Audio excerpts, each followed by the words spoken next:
Ladies, gentlemen, boys, and girls, welcome to another interview episode of Metal Gear Mondays, the Games Club style podcast where we cover all things Metal Gear, from left to right, inside and out, in semi-historical chronology. Fuck it, we're in Japan, kind of. We're talking to Donna Burke. I fucked it up. It's been a minute. Leave me alone. But we're talking to a very special guest, and it's another swearing English speaker in Japan. Which, God bless her, which I guess would be, we talk about that in the podcast. Yeah. She doesn't want God's blessing, Sam. Yeah. She hid from God. She mocks God. But yeah, so as I'm sure you've guessed, who could mock God and get away with it? Donna Burke. We have Donna Burke on the show. Yes. This is crazy, you guys. I think from a logistical point of view, it came out of nowhere. Like it was. We emailed her in the morning. We got a response from her in the nighttime, like late evening, and then we were recording with her like a couple hours later. So it was very quick and sudden and fantastic. Yeah, the prep and turnaround, phenomenal. Peak Metal Gear Monday interview. Metal Gear Monday workflow. Interview. Yep. So, of course, you will know Donna Burke as the wonderful woman who sang Sins of the Father from Metal Gear Solid 5 and Heaven's Divide from Metal Gear Solid Peace Walker. You'll also know her as the voice of the iDroid in 5 and Ground Zeroes.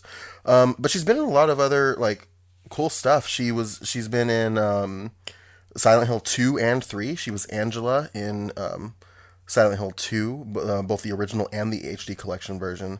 And she played Claudia in Silent Hill 3, the original release of 3. Right. I don't believe she did it for the HD remaster, which is weird because so I believe she did it. I think what that is I think it's the re-recording. So I think they kept the original recording in 3. Okay. I think I'm not 100%. We'll find out later this year because we're going to be covering Silent Hill 3 for Spooky Month. Yep.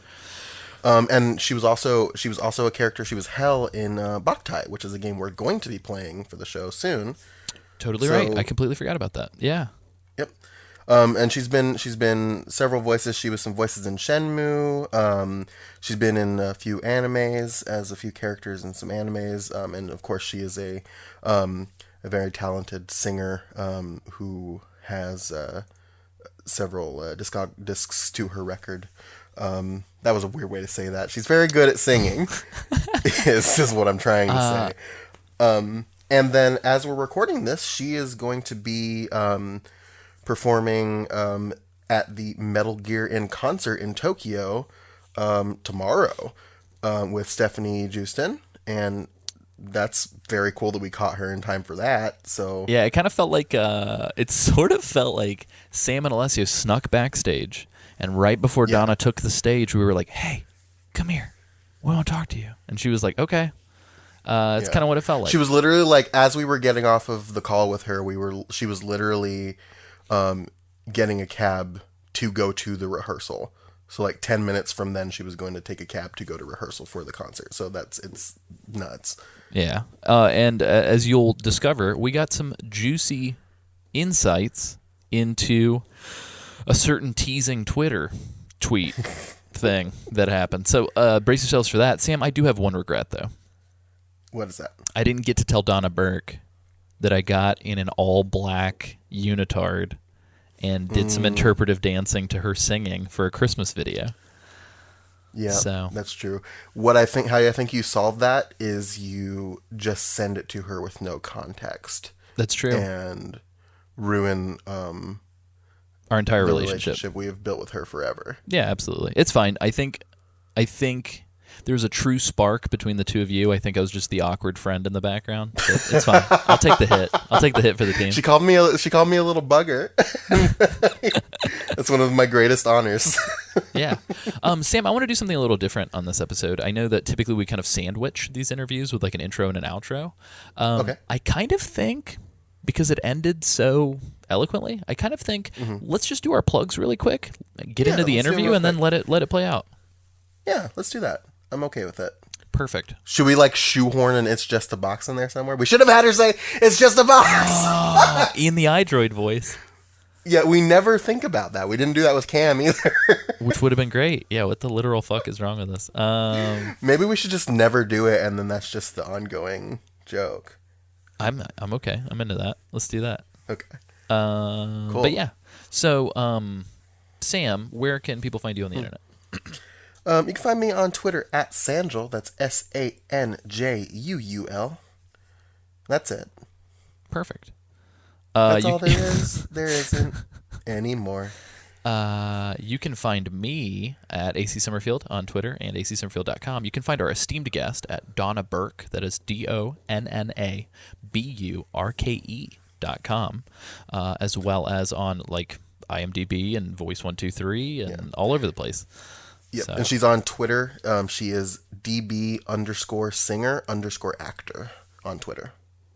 Nice. And you can find the show at MetalGearMondays.com. You can support us on Patreon.com/MetalGearMondays, where occasionally you'll be able to present us with questions for interviews like this one. But this one was super quickly put together, so we did not formally collect, but we intuitively collected over the months. We felt you from the ether, and we asked the things that we felt correct you would enjoy to hear. Though if you are a patron, there is another person that we are going to be interviewing that we have posed questions for. So that's still on the table. That is also another very exciting interview that we're going to be doing. So if you'd like to know who that is ahead of time and would like to present questions for this person, check us out on Patreon. Perfect. Well, cool. So without further ado, let's bring on Donna.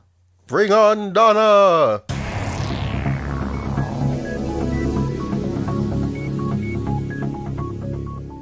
I am very, very happy to have you on the show, and I know Sam and I are both very excited that you were able to make the time. Yes. So thank you so much for joining us.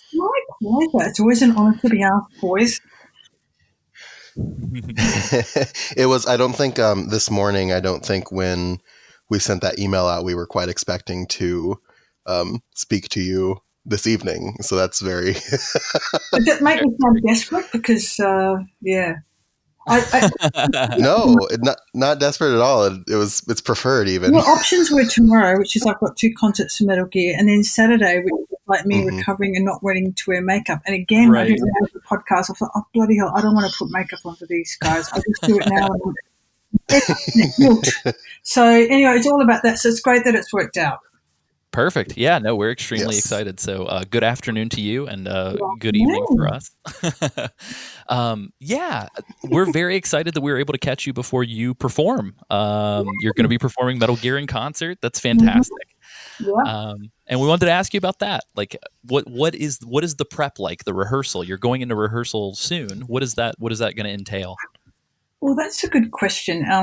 This is my 3rd time to do it in Tokyo. So it's a 2017 in August, then 2018 last year in July, and then now tomorrow we have 2 concerts. I've never done this before. So I get to sing Sins of the Father twice and Snake Eater and Heaven's Divide.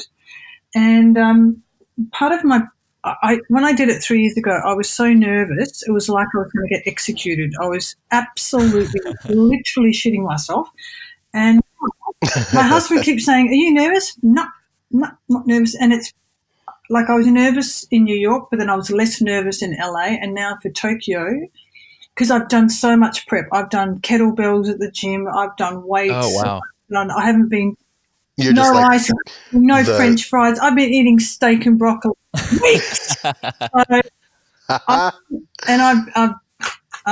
Yeah, so as long as I'm in good voice, and now that I've done it so many, the most difficult song is Sins of the Father.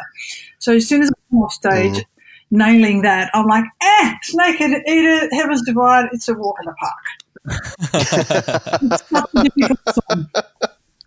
Yeah. That's fantastic. Yeah, I personally missed you guys in New York by like 4 or 5 days, which was extremely irritating. And we've got a lot of listeners who have constantly been seeking out opportunities to go see the concert, and yet I don't think we have any listeners that are able to go see you in Tokyo. So this is fantastic for us. We get to vicariously live through this interview a little bit. Yeah. Oh, nice. Well, so hello to all the fans, and thanks for coming to the concerts in LA and New York. That was fantastic. The crowd was wet wild. It was really.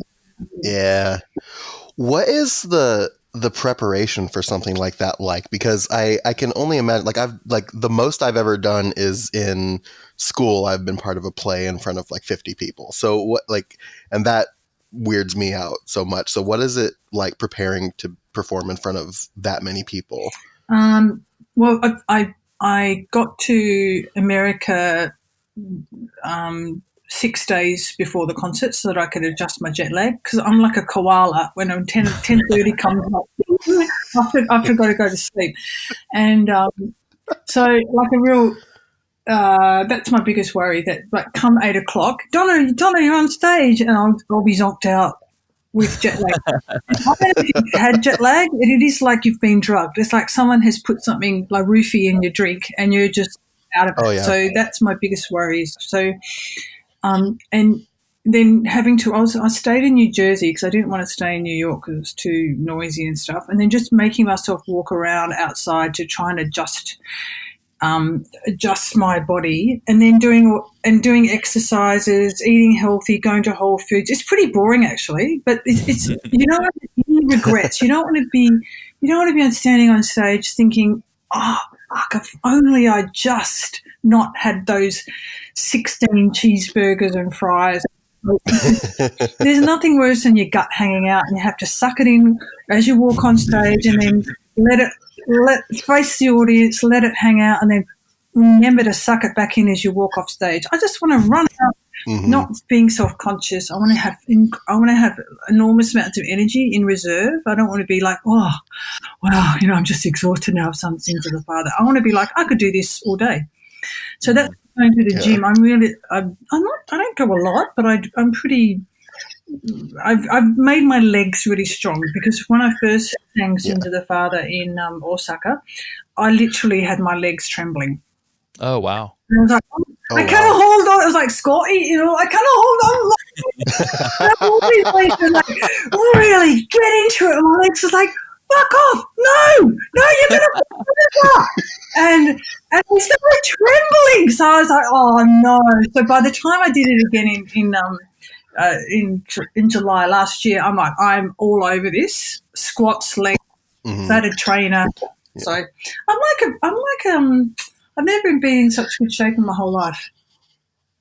Congratulations. That's awesome. So you're not like a gym rat, but you go enough that it's just like, I read all the hacks, like do 4 minutes a day and get big muscles. I'm all about the, minimum for maximum, result. Oh yeah. I can get into that. I love that. How would you describe the audience at a Metal Gear in concert versus the audience at maybe a more traditional classical music rehearsal? What's the difference? Well, first of all, I've played with different orchestras in, like, the Japanese orchestra is they're just so polite. No one's making a mistake. Whereas in France, the conductor, Nicholas Buck, said to someone, mate, what's your name? John, you need to stay on the beat. Where's the singer? She's going around. And I thought that, and the conductor says, so your job, she can do whatever she wants, but your job is to get the beat. Okay, fine. I'm like, what the hell? There's no way anyone would ever step back to a conductor in Japan. So that was like, blew my mind. Mm-hmm. And if anyone looks at Snake Eater in Paris, at around the 2-minute mark on the YouTube video that's on my channel, there's this woman who gives me side eye 3 times. She's like checking out the back of my hair, or she's probably like, it's just shocking. Like, she just having a good old perv while in the middle of the plane. What happened? There'd be all eyes on the score in Japan, and then in New York and in LA, they ran out of time to practice, do a proper run through because of union rules. And do union? Because like for the stagehands and things like that. For the musicians. Mm. Oh wow! Again, I was just so used to like anything goes in Japan. You're just going to practice and practice until your fingers fall off, and there's no union. And then in the US, it's like, okay, it's 6 o'clock, down tools. And, dinner time. And I hadn't sort of finished my sound check, and it was like, oh well, that's why I'm a professional. It's just really different. Yeah, that's crazy. Thank you for that insight. I know we've had everybody from voice actors to localizers on this show, and one of the things that we really love to ask about is sort of the ins and outs of the industry, so that people listening at home can maybe get a little education in how that works. So that's awesome. Really appreciate you letting us know. So you're going to be performing with Stephanie tomorrow, is that right? I'm going to be performing with who? Stephanie? That's a joke. I was just trying to create. I got scared. You scared me. Your nemesis. Yeah.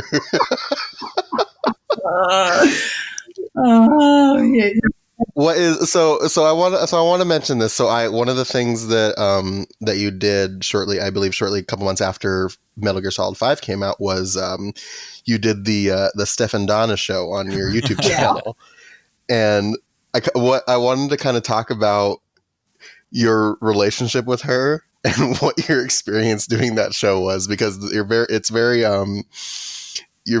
antagonistic. Piss off! I am not. That's just a lie. I really need you to work with. No, it's just she's really nice, and I'm actually really nice as well. But it's much funnier to be a bitch, and it's. If there'd be no story, if I'd like, oh, you look nice today, oh, you look nice today, oh, that's so. It was fun. It was, to me, it's so. I'm really inspired by this Australian mockumentary called Kath and Kim, and they had these two comedians, and they're both exactly the same age, and they tried to do it in America. It wasn't very funny, but the Australian ones, they're both exactly. That's usually the case. And then, The Office was all right. Mm-hmm. But, anyway, so I just think it's really me. It's just funny to be me, double her age, trying to sort of compete and pretend I'm the same age as her. I just think it was full of comic possibilities. And she's a good actress, so she's really good at keeping a straight face and making her eyes really big and looking really innocent and so it was just fun. It wasn't difficult for me to be a bitch. to be like the innocent sort of and she was able to do the awkward timing and looking away to the camera. It was really fun. Yeah, I think it shows in the videos as well. It's a lot of fun to watch. Yeah, you definitely. One of the people in the show, not Stephanie, but one of the other people, they didn't want to do it anymore because they thought the production values were too pathetic. And I'm like, but that's the whole thing. That's the idea. I love I really love how it starts out where you're just like, well, we have to do it horizontal. We can't do it vertical. I mean, it's supposed to be shit. So it's like, I don't want to be in this because it's going to affect my future career, and it looked really bad on my resume. I was like, are you fucking kidding me? Anyway, so I love it. No, it's just fun. Yeah, it's just supposed to be shit. So you let it hang out. How did you like approach her about that, and how did you build that relationship with her? We were having. She came over to my house one day. We were just talking about the big massive hole in our life because the Phantom Pain had come out, and we were being interviewed. See, I can talk about it now because life has gone on and we've got other work. But at that time, you think, is this it? Am I going to be doing the rounds of Comic Con in 20 years' time going, yes, well, the Phantom Pain, it was lovely. Kojima-san, da da da, and they're just like, I don't want to be that sad person, and that's the last bloody job they did. You know, that's and everyone's just interested in the past. You know, I want to be. What's my next project? So rather than sit around and wait for the phone to ring, I said let's make something up on our own, and we're not asking anyone's permission. We're not waiting for the phone to ring, and it was really fun and creative, and it filled a spot until we got busy with other jobs, which was the whole point. That's awesome. That's brilliant. And listen to all the fans. Like, you get a big, massive close-up of Stephanie and her eyelashes, which are not fake. They really. Ooh, that's the biggest scoop, I think. I know. I don't know how she gets anything done. If I had eyelashes like that, I'd just spend my looking at myself, holding them, talking to them, naming them, you know, Pinky and Lily and Johnny, and, you know, like I have names. So the things that you name eyelashes, of course. So I think it was. I mean, she's very compelling to look at on screen, and I think it ticked a lot of boxes. So rather than just sort of watching her be Stephanie, it was fun to watch her act. You know, it was good. It was good for the fans. It's good for us. Yeah, absolutely. Did you guys? Do you have? Sorry, Sam. Oh, go ahead, Alessio. After you. Okay. Donna, did you guys meet working on The Phantom Pain, or did you guys know each other before? No, we met on The Phantom Pain. I was asked to coach her for her song, Quiet. So okay. I'm not a singing teacher, so then they say, oh, but Kojima really wants you. I'm like, oh, I freaking hate, you know, teaching people how to sing. I mean, that's just it's like boring enough listening to myself do scales, let alone someone else. Mm-hmm. And so I was like, nah. And then, like, well, Kojima-san really, okay, fine. So I coached her a few times. She came to Dag Music, my studio, and so that got her warmed up so that when she recorded it, she did herself proud. So that's when I met her, and she was really nice. And I mean, I really admire anyone who's not a trained and they're asked to sing. It's very scary. It's scary enough for a professional, let alone. Yeah. So she did great. That's awesome. Yeah, well, I think it also kind of it shows like you did a good job as a teacher too. I take all the credit for her performance. She learned from you should be proud of it. Learn from the best. Learn from the best. Ignore all the rest. No, she worked hard, so you know, and it takes guts, and so she's got guts. And the way I my advice, which I think she took, was you're on stage acting, so don't worry about if your voice goes trembly or something, because you're in character as Quiet. Mm. So that's you're not Stephanie going on and everyone's judging. Yeah. Everyone's listening to Quiet tell a story about how she feels, and they're all like transfixed in that. I think that's really interesting. So I'm curious to learn more about your relationship with Hideo Kojima, and I'd be curious to hear if there were like any interesting like direction notes that you were given with any of the music for The Phantom Pain or Peace Walker. He wasn't at the studio, so no. Okay. So all of the voices in my head is Ludwig Forsell, my other nephews. Lyrics to Cinder the Father. I could write lyrics, but no, he had to write the lyrics. Ludwig and Akihiro Honda. So, okay. And then when I was working on the demos for Sins of the Father with those two, they would say, "Oh, Kojima doesn't like this; he likes this." But I see. I can't remember. It's not okay. It's not like I sit there and write notes. I wish I did, because then so many people ask me questions. I'm like, I don't remember anything. Oh, you're totally fine, and that's sort of been the ongoing narrative for us interviewing other people has been, I just thought I was taking a job, and I don't remember any of these details, so we definitely get it, we understand, but yeah, no, it's especially when you're doing like so much other stuff too. Exactly. It's just whenever I meet him, he's so friendly and warm and smiley, and so the only thing that I can remember is that I got the job of the iDroid because I do the voice on the Japanese Shinkansen, and what was it called? The Kojima podcast. What was that called? You know, that podcast back in the day. In 2013, I could just see a light bulb go off in his head because someone said, "Are you allowed to do that voice anytime?" And I'm like, "Yeah, I can do the voice whenever I want." And I could just see, boom, light bulb, like 2 weeks later, asked me to come into the studio, do your Shinky voice. So they're the same voice, essentially, the iDroid and the train. Yes, exactly the same thing. So, and then I had these add-ons for the Japanese game, which was all these funny Japanese stations, which Japanese players know are not part of the Shinkansen. And it was sort of the inside Easter egg joke of, Donna's doing the iDroid is also the Shinkansen voice. So that added this fun layer for the Japanese players. That's awesome. Yeah. That was one thing that I wanted to ask you about, because you do the voice for the announcement for the Shinkansen, and how did you get into doing that? Because it's clear that that's how you got into doing the iDroid from just doing the music for the game, but who approached you about doing the Shinkansen?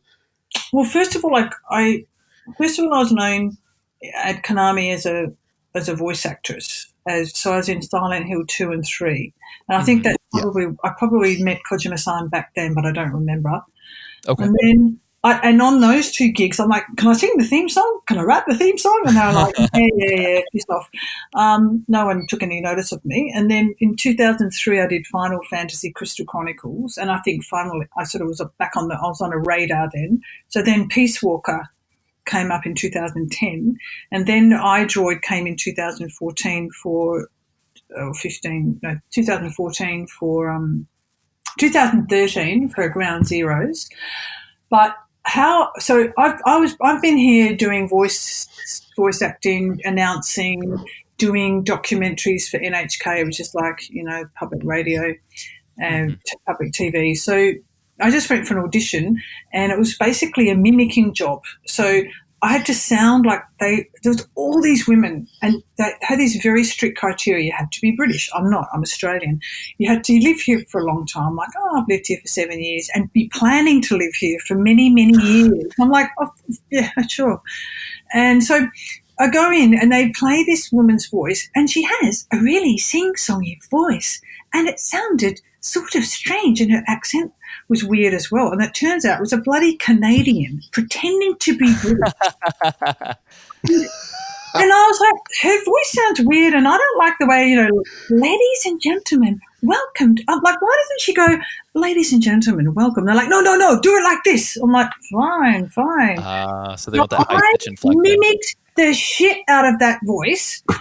I sounded like a robotic version, and they were like, great, this woman nailed it. So then I have to go and do that voice and be known for that voice.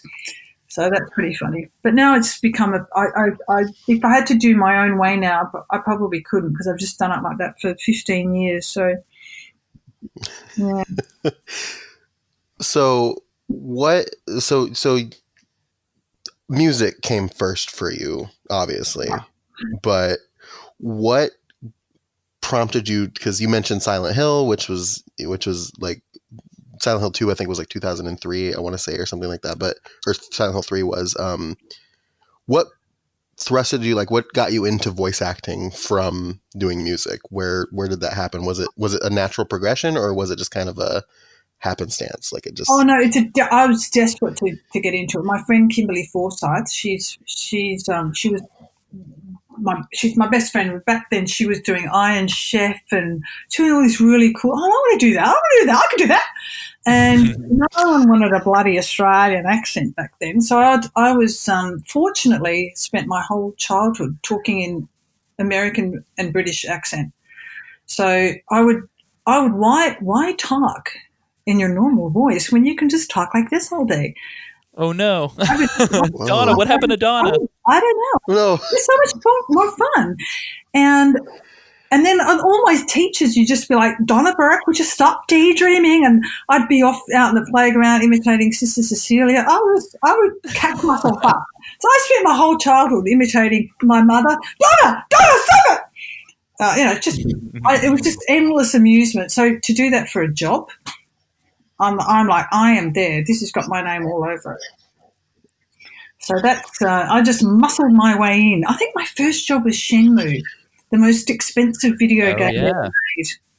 The old Yu Suzuki.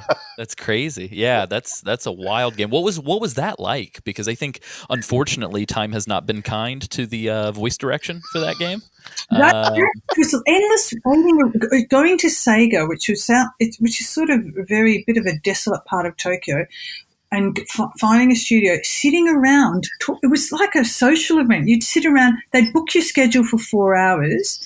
They were paying like ridiculous amounts of money, like $1,000, which is a lot, just to sit. And I'd get in and do 4 lines. And I remember there was this one woman, I can't say her name. I can't say her name. Oh, no.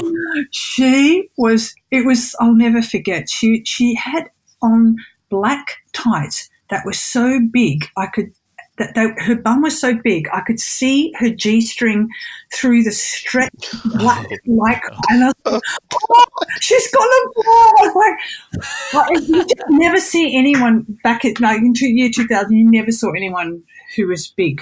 I didn't expect us to go down this road. It was just so shocking. And then, but she had the attitude.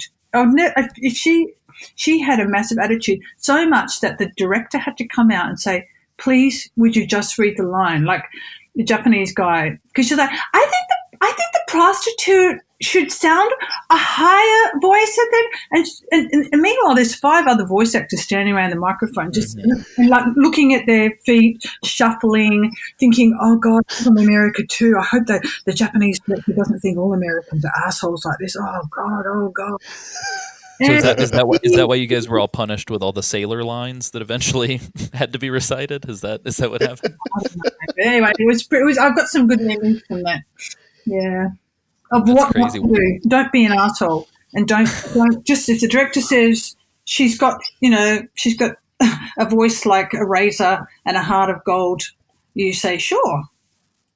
Mm-hmm. As long as I know that how big her bra cup is, because I always show you pictures of people with big boobs. So it's like, is she like is she a C cup or a D cup? I love that it factors in. That's perfect. Yeah, how does that affect the vocal cords? It's interesting that you bring up Shenmue because we had another guest who inadvertently worked on some of the localization that went into that game. Jeremy Blaustein, who I know Jeremy very well. He directed in Silent Hill 2 and Silent Hill 3, basically. He was one of the best interviews, second to Donna Burke. That we've had on good recovery there. John. I went there. No, he was great fun to have on the show. Really enjoyed talking to him, and I was super curious to hear what it was like to work with him on Silent Hill 2. Did he seem as passionate as he does in retrospect? Because he seems like he really loved that gig. Yeah, and in fact, because he was giving me so much direction, I forgot that he wasn't the director. Like he was, And back then the technology was so new and the computers were so weak that we could only do things in like 30-second cuts. It wasn't like motion capture now where it's just that you've got an enormous computing power. I had a few little dots on my bathing cap on my head and a dot on my shoe and then the computers would constantly be crashing. So there was a lot of we called it the fucking tosh. Oh, it's a fucking tosh. Japanese came up with that. That's amazing. Well, and so you guys did all of the mocap as well while performing. What was that like? I mean, talk about physical intensity from singing. I mean, awesome. And I mean, I think Angela was a bit of a sad character and not I'm more of a Claudia. Like, I'm a leader, take control, eat someone's aborted fetus. That's Oh God, you had to bring that up. You had to Iconic. bring that up. that ticked all of my boxes. It's like I used to teach religion at a Catholic high school. Boom, baby Jesus. I think I'm the Messiah. Abortion, terrific. I loved it. That. I'll never forget my audition. It's like, you want me to what? You want me to pick up a vomited up baby Jesus and eat it and then go nuts as if I'm being burned? Okay. you're right. And scene. So That's crazy. Well, and it's funny. It's funny to hear you say Angela's name. Has reminded me that last Halloween for our podcast, we covered all of Silent Hill 2, and we actually yesterday just finished covering all of Metal Gear Solid 5. So Donna, your fingerprints are all over our podcast. Ooh, I'm sorry. That's my Angela voice. That's perfect. Oh God, that was eerie. All of the hair on my body. I got a shiver. I got a shiver. Oh, I wrote a song for her a couple of years ago, and actually going in and remembering all of her backstory, I thought, bloody hell, I think I must have forgotten all the horrible stuff that Yeah, she's got a very tortured whole deal. Yeah. So it's very. Yeah, I think you conveyed that quite well. Yeah, was it difficult to jump back and forth between like the catatonic Angela and then the sort of get the fuck away from me, I've got a knife Angela during those performances? No, that's just like my normal life. So Sure. It's a funny thing. I can't play that game. It's too scary. But Right. You do, because I think it's all it's the sound. So the first time I saw Alien the movie, I think I was 16. I love sci-fi. I practically shut myself before anything had happened. Just the camera going down and the eerie sort of creaky. I think that the sound and the atmospheric music really. I just haven't. Whereas when you're performing that in a studio and everyone's standing around you, there's no music. Mm-hmm. Right. Yeah, there's no atmosphere. We talk about a lot about music and atmosphere being almost as important as every other aspect. And you and me, we have a lot in common, Donna. I gotta say. Yeah, I really notice in movies where they don't have any music, I'm like, wow, they don't have any music. This is weird. Even that sort of like what are they trying to communicate by not having any music? Yeah, what's the choice there? Yeah, you're totally right.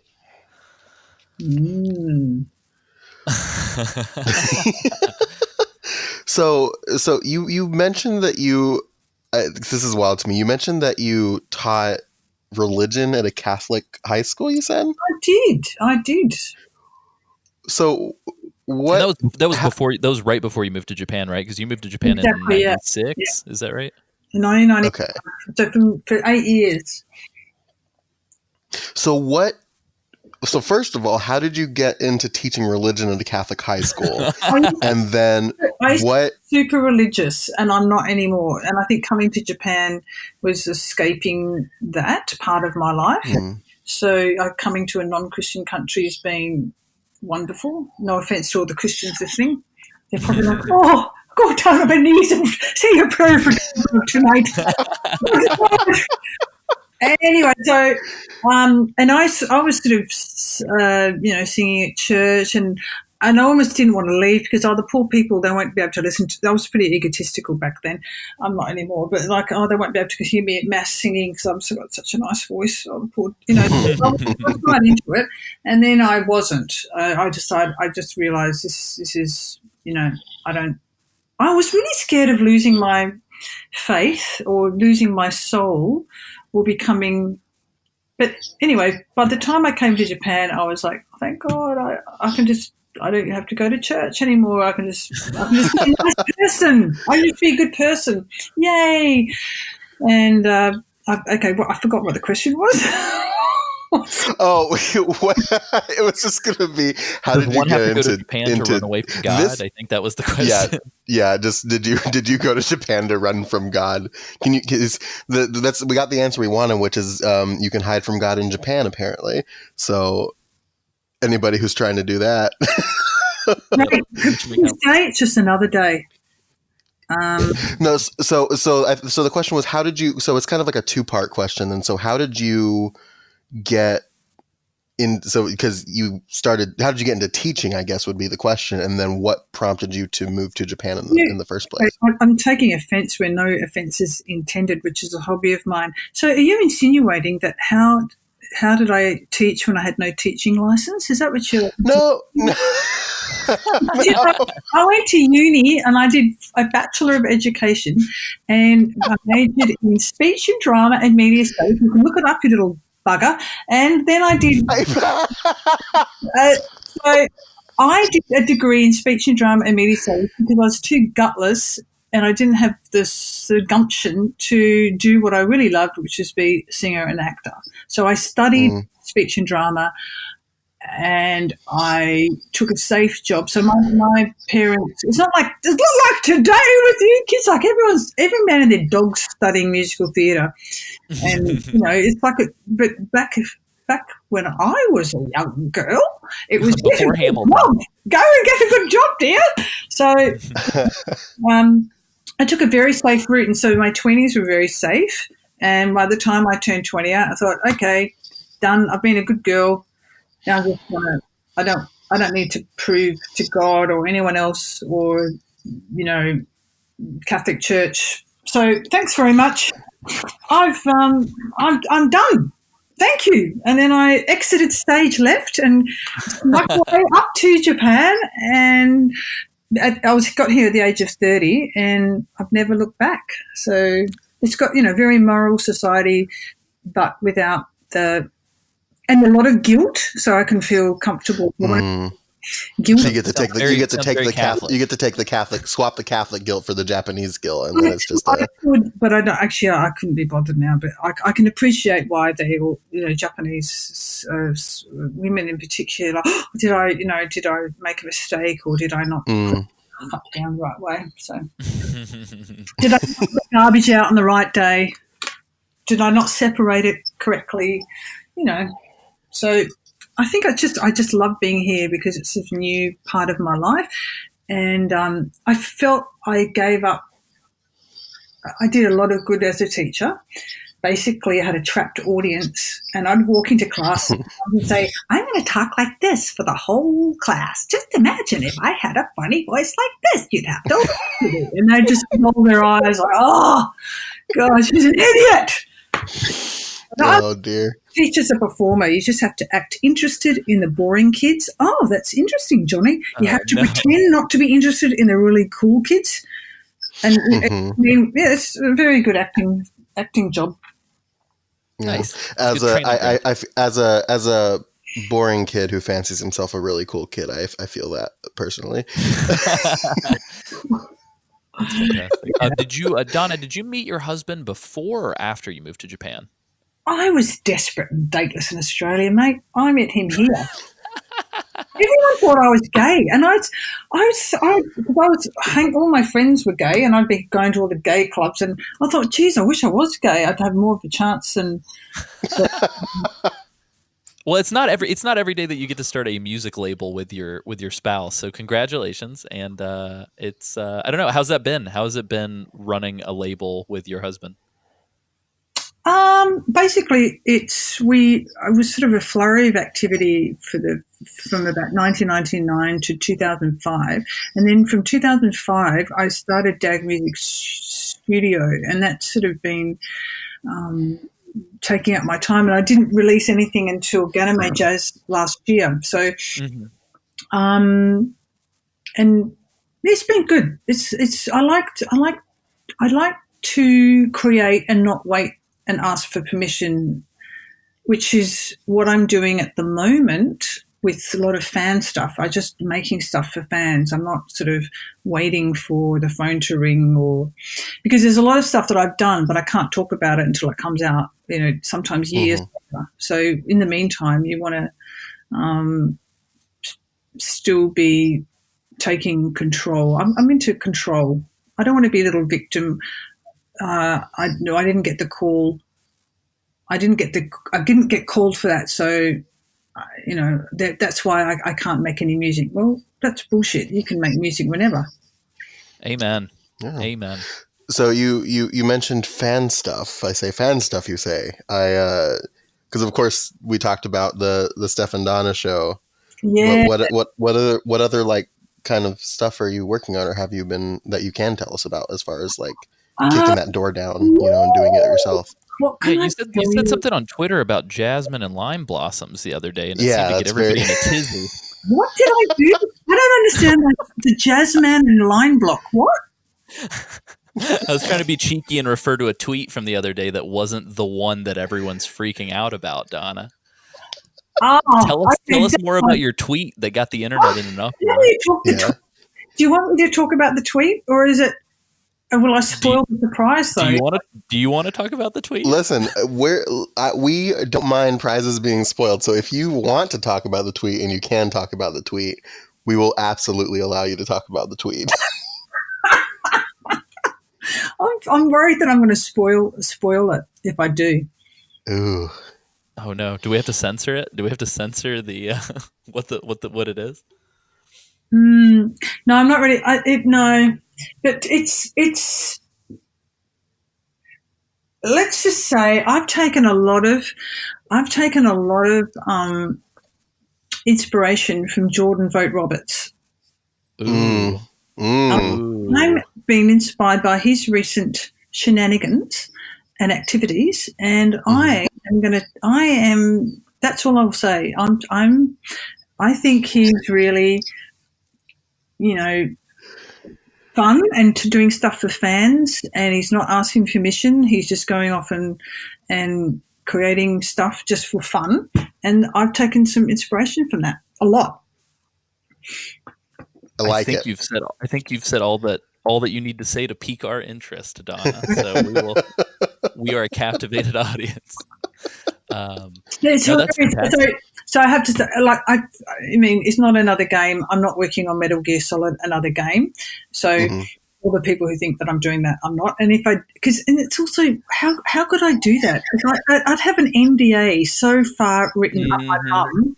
I could be like singing something and I was being an idiot. I was basically having a tanty in that Twitter Twitter tweet. It was so good. Turn me up. I was just being a dick. And then 2 days later, Donna Burke is working on something. It's like, are you serious?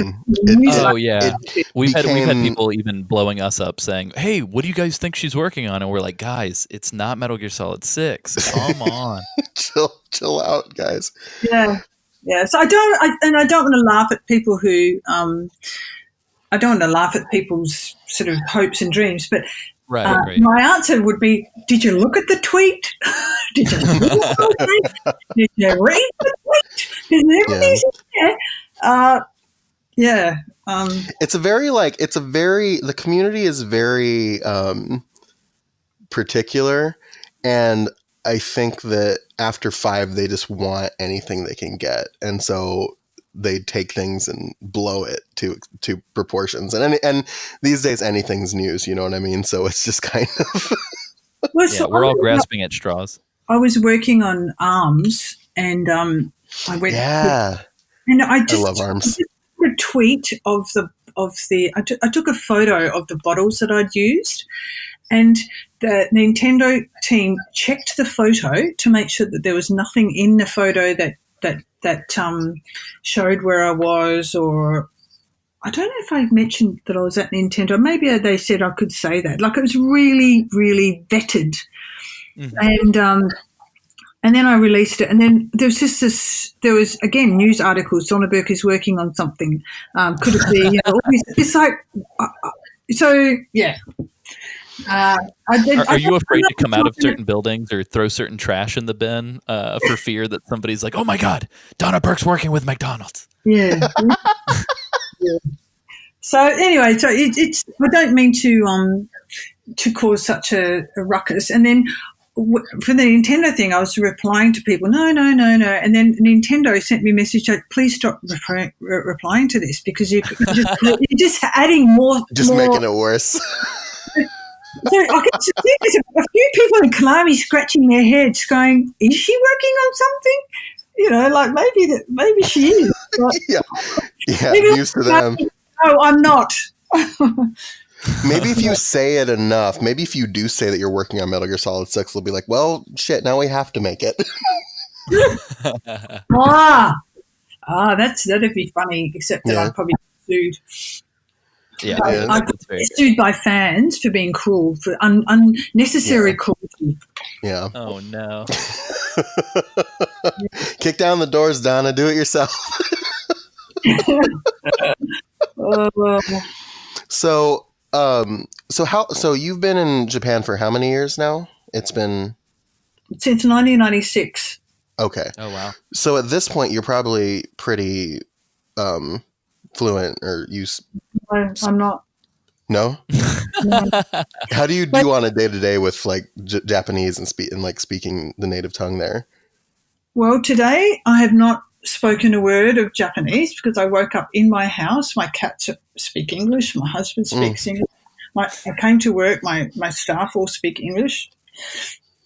In fact, I've got an Australian, a Chinese, or two Australians and a Chinese in the office today, so I don't have any Japanese. And then I'll go to the rehearsal, and everyone will speak to me in English. Wow, because I've heard that a lot, that the Japanese people are very accommodating to English speakers as long as they can tell that you're trying. That's just what I've heard. And it's like it's the same for anywhere. Like, imagine if some person and you're like, what? You just can't you just say one English word? Same thing with, it's not a Japanese thing. It's just a human thing. Like, just spit out something. You're doing your best. Now I'm gonna try and help you as best as I can. Google's really cool. I use Google a lot now. I put in, I was at the dry cleaners the other day getting my dresses dry cleaned from America. And he was trying to tell me something, and he couldn't communicate. I mean, because some of the words. I mean, could you go to language school so that eventually, 20 years later, someone could tell you some technical term at the dry cleaners? It's just like, no, I don't want to. That's never going to happen. Whatever dry cleaning Japanese I learn, I'm just going to forget as soon as I walk out of there. So I just use Google Translate a lot, and I'm very polite, and I use as much Japanese as I can. Yeah. And because I watched that clip from that show Who Are You, where they talked about you doing the voice for the Shinkansen, and I felt like you spoke pretty decently. That's why you can't. I always say that on stage. If I speak a bit of Japanese, and then all the people who can actually speak Japanese can immediately see, she's an upper beginner level. Upper beginner. And upper beginner may as well be a master. Sorry? I was just saying upper beginner is a master compared to our Japanese. So I'm going to and they, a lot of the times when you try, they and this is anywhere, but when you try, they get kind of excited that somebody who speaks English is trying to speak their language. Yes, so I'll just say cat, like very much for home cat.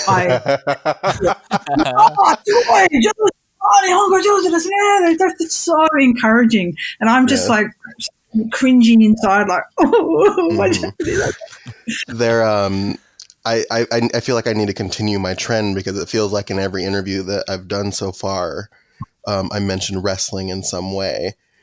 But I remember there's a wrestler named Kenny Omega who he wrestled for New Japan Pro Wrestling, and he spoke English all the time. And then one day he just said, "And now I will speak Japanese in Japanese," and the crowd just went crazy for it. It was in America or in Japan, in Tokyo. He's at the Tokyo Dome.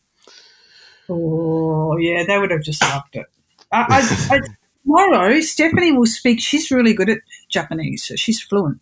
She studied it at uni, and so she will speak tomorrow and do some MC work at the nice. concert. Oh, wow. So the crowd will go nuts because she's not Donna Burke. Like, yes, beautiful day, happy are we? she'll just bust out full paragraphs of Japanese.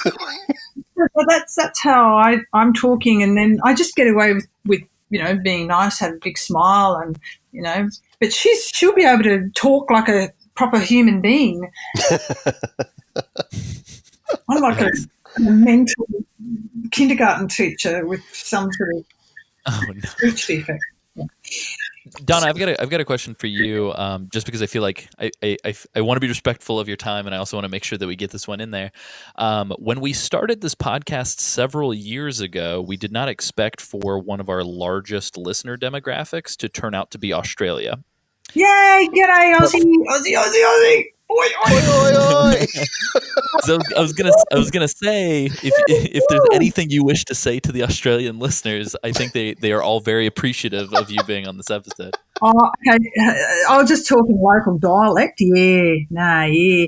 Oh, yeah. Actually, sometimes me and my hubby, right, we're at a bar and we want to talk about someone. We just go like this and we just talk real bogan and something like that. No, I can bloody understand a word, but bloody say it. Like, Jesus, look at that guy over there.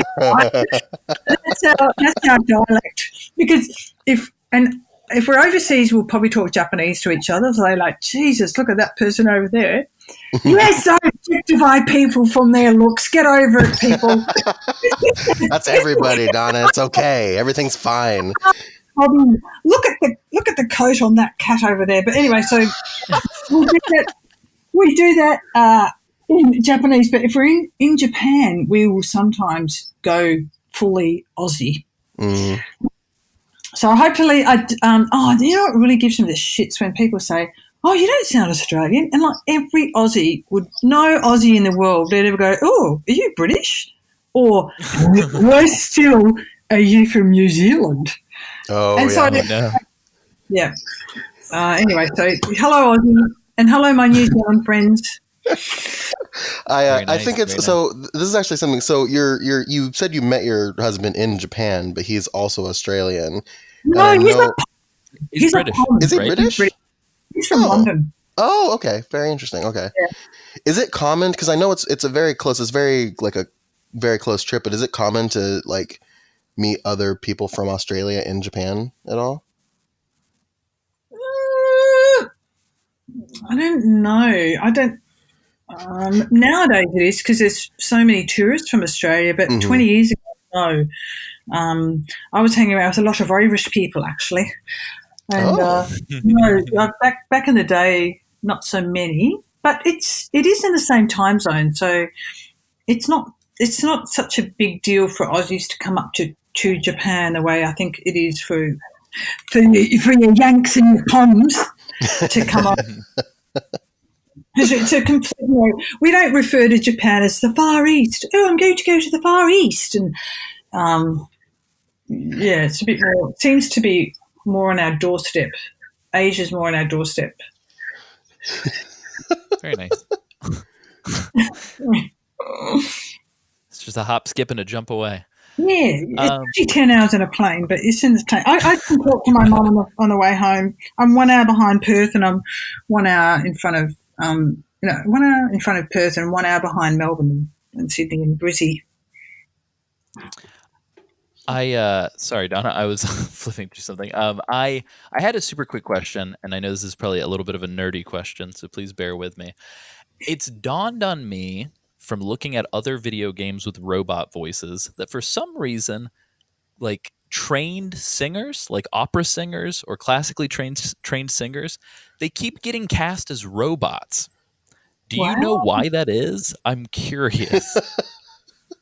I don't think singers are good at doing any, not maybe opera, but singers would be good because they could keep a tone and not worry about whether they are on the tongue, and it's easy. It's kind of like singing, isn't it?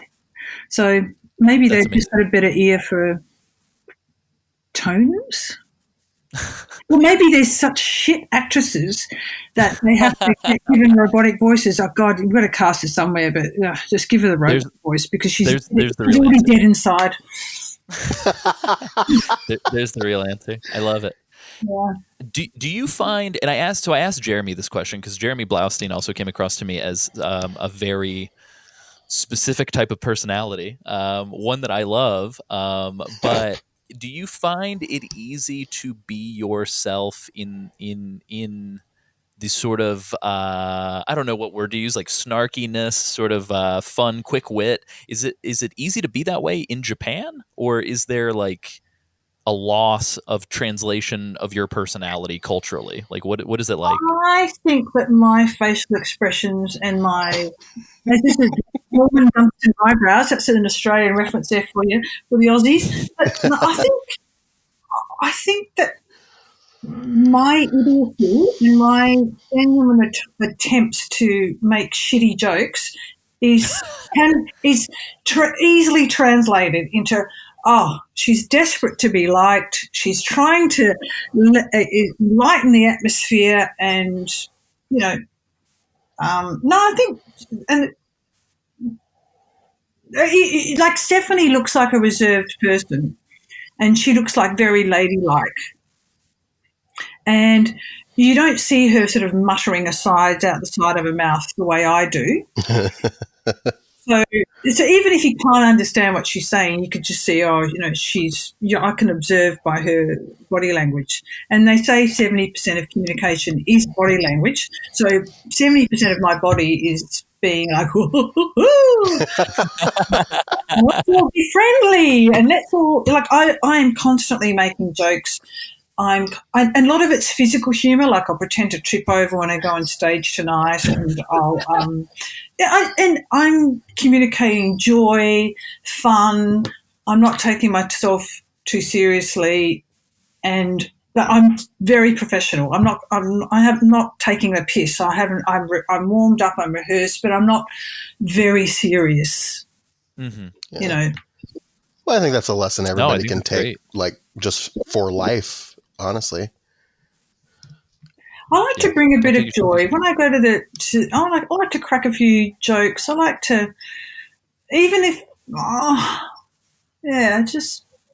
but a lot of in my interactions with Japanese people is them just being, oh my God, she's just walked into here. Do I have to speak English? So they're really self-conscious about, oh my God. So I'm causing alarm often when I enter a place. In the same, and the same way that if you said, go out and speak Japanese, I'd break out into cold sweat because I literally have sweat coming out of my armpits. Like, oh God.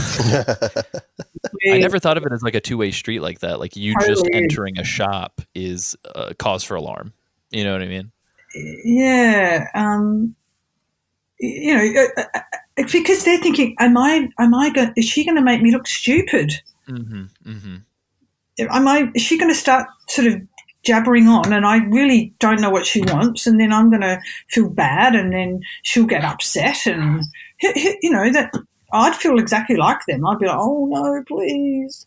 Yeah, go away. And that's why Google's so good. Like in the last couple of years, it's such a great communication. You bring it out and they talk into it, and then it talks back in English. And the tourism is just, the boom in Japan is nuts. There's so many tourists here, and it's fantastic. We love them. Keep coming. It's great for the economy. But I think Japanese in Tokyo are just really getting used to, this isn't going to be so bad. Mm-hmm. Tourists are sorry. good. Yeah. How long until we get the Donna Burke Google Voice English translator? Yeah. I actually got offered that job, and I turned it down because it sounded hell boring. 5 months, 5 days, 4 months, 5 days a week, 4 hours a day. And I thought, nah. I Marie condoed the shit out of that job before I even got it. I thought, will that bring me joy? No. thanked it, and then I threw it away. That's wonderful. I'm doing that all over, and that's why I thought with this podcast, I looked you guys up, and I thought, will it bring me joy? Yes, because basically I get to talk about myself most of the time. Yeah. Oh, absolutely. Well, thank you for saying that anyway. We appreciate it. So it's going to be fun. Yeah, and like 4 months of doing, please bear left. Doesn't sound like fun. There is 3 minutes congestion. You are still on the fastest route. Right. Oh no. Let's not mix words here. It sounds like a super boring job, but you would have been very good at it. So. I would have. I think that's my claim to fame, and I really love it. And it didn't take me 5 months to record it. Very true. Yeah. So we are approaching our hour, and we've been very thankful to have you on the show. I would be remiss if I didn't ask you something very self-serving for the podcast, and you can feel free to say no if you'd like. I was wondering if you'd be okay saying something as the iDroid for us. I thought you would never ask. I've been insulted this whole time, desperate to do my voice. So one of the... So I was going to see if you could say for us, Metal Gear Mondays is approaching. Okay, ready? Yeah. Metal Gear Mondays is approaching. Oh, that's amazing. Metal Gear Mondays. Would you shut up and stop interrupting me? Interruption approaching. They can't stop talking. Okay. Anything else? I love it. Oh my God. Alicia, do you have anything? That was fantastic. You are like a hyena. That's my claim to fame, Donna. That's... No, it's lovely. Nice. It's a very joyful sound. Thank you. Well, thank you very much for joining us, Donna, especially on less than 20-hour notice. That's insanity. So thank you for the quick turnaround, and we hope that we were able to cut the edge of the stress of your rehearsal coming up. So, mate, I'm not even nervous. Yeah, she's a professional, AC. What are you talking about? So I used to be nervous, but this concert I'm not. I'm just really excited and really looking forward to it. And yes, I'm just so lucky. I'm very lucky girl. No. Where really quickly too before we wrap up, where would you like people to go if they're interested in more Donna Burke? Is there anywhere in particular? Do you have any concerts coming up outside of the one that is going to be happening in? I have 24? more jazz concert coming up in Tokyo on June the 14th, and I'm actually trying to put some gigs together in New York in end of June. The J Ensemble with Patrick Bartley's. So I'd love to do some intimate jazz things. It sounds rude, doesn't it? Jazz. Sounds like Brazilian wax versions of Sins of... No, I love doing jazz because I love doing the symphony orchestras, but jazz, and then I can hang out with fans afterwards, and it's not sort of such a big production. I'm not saying I love the big production as well, but so I'm trying to get back to the States, and I'm still this is for the Aussies. I'm still waiting for my invite to perform in Australia. Have you not performed in Australia yet? Oh wow! I hear they have an opera house there. I know. One of my friends is her kids' school choir. He's in Sydney. They're going to do "Can't Say Goodbye to Yesterday" as part of their school's choir. Oh, wow! How cool is that? So no, I really want to perform at the Sydney Opera House. Oh. Well, I believe that you will one day, and I will also be in New York, hopefully at the end of June. So maybe I can come check out some of your jazz shows. That sounds fantastic. Well, I don't think it's going to happen because it seems very last minute. But I'll be in Baltimore. I have to go to a conference in Baltimore. But good. That's awesome. Thanks for being interested. Absolutely. Thanks for being interesting. Thank you. break a leg. Yeah, thank you. Oh, it was no effort at all. I just woke up like this.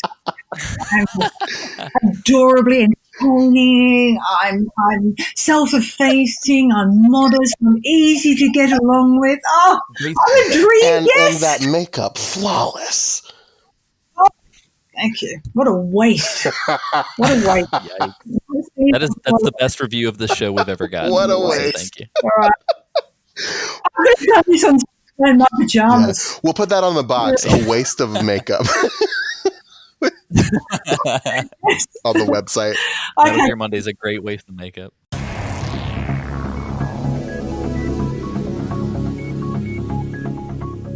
Hey, Sam. Huh?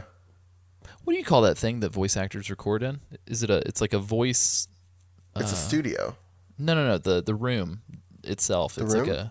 like a booth, right? Like a glass cage of emotion. Somewhat. Oh man, it's kind of like that thing that they have in their throats that allows them to talk. What is that called? Like a voice. Wolbachia. Yes, yeah, I think that's right. But there's part of that I don't know. It sounds. It's a parasite. It's on the tip of my tongue. I think it's a vocal A cord. vocoder. Vocal cord. Yeah. That's what I'm thinking of. Certainly was It's not. just It a was vocal not. cord. Yeah, it was not the word box. That's not what I had in mind at all. No. Definitely not a box. Oh, you were thinking about box. Oh, okay, yeah, it was just the box. Just a box.